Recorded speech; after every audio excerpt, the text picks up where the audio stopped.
రామేశ్వరం అనే ఊరిలో ఒక పడవ నడిపేవాడు ఉండేవాడు.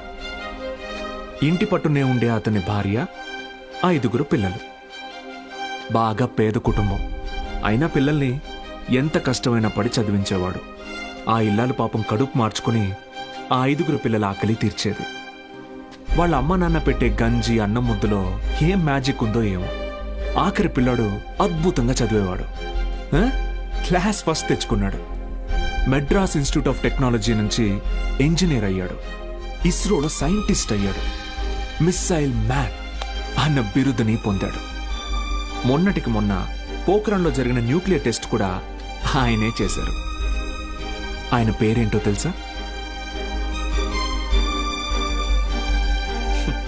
ఏపీజే అబ్దుల్ కలాం.